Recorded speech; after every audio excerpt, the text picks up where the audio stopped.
आहेच बघा. नमस्कार मित्रांनो, मी रोहित चव्हाण. आज एक रेस्क्यूचं कॉल आहे आपल्याला. आमच्या इकडचं काळमाडीचं लोकेशन आहे. विहिरीत पडलेले एक गोनस काढण्यासाठी बरेच दिवस झाले विहिरीत पडले.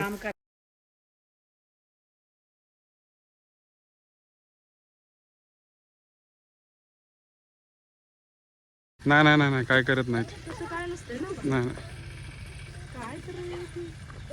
विहिरीत पडलेले एक गोनस काढण्यासाठी बरेच दिवस झाले विहिरीत पडले.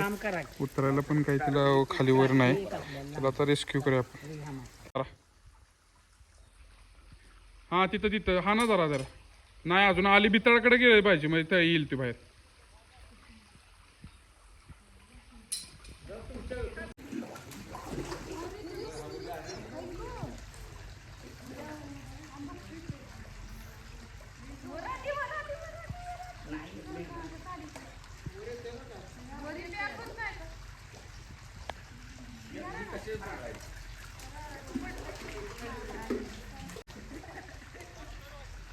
गोल गोल फिरवा सर, गोल.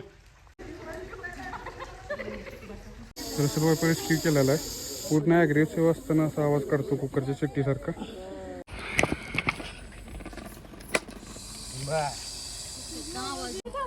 अण्णासाहेब आहे का बरं?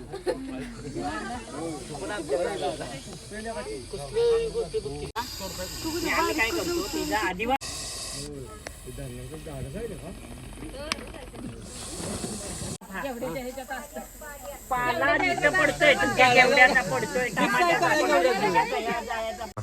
नमस्कार मित्रांनो, मी रोहित चव्हाण. आज आपण रेस्क्यू केलेला होता स्नेक, रसल वायपर. एक महिन्यापूर्वीच आमच्या वडिलांना पण ह्याच स्नेकनं बाईट केलेलं होतं. आणि प्रत्येक वेळी यानं मारणं हा सोल्युशन नाही, आपण वाचवलं पण पाहिजे. प्रकृतीचा एक ढाचा असतो, त्यासाठी प्रत्येक प्राणी घटक पूर्णपणे उपयोगाचा असतो. आणि आपण ह्या लोकांच्या बऱ्याच शंका होत्या, त्याचं सरांनी निरसन वगैरे केलेलं आहे. यांची अनेक ही होती की विहिरीत पडल्यानंतर ते पाणी आम्ही पिलं पाहिजे का नाही. तर जोपर्यंत विषाचा प्रत्यक्ष रक्ताशी संबंध येत नाही तोपर्यंत त्याला काही कोणताही इफेक्ट वगैरे काही होत नाही. आणि हा पूर्ण वेनम्स, हायली वेनम्स म्हणजे ह्याच्या विष ग्रंथी खूप मोठ्या असतात. आणि रानातले आपले कामं करताना हातापायाला दंश होतो.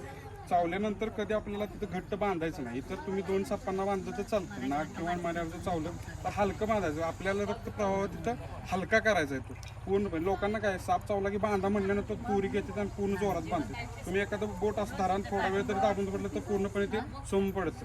तर तसंच होतं, कारण ब्लड सर्क्युलेशन झालंच पाहिजे तिथे. तर त्यानंतर तुम्ही सर्प रेस्क्यू केलेला होता. गोनसचा सर्प आहे, त्याला आपण आता फॉरेस्ट एरियात रिलीज करायला घेऊन आलेलो आहे. हायली वेनमस स्नेक आहे.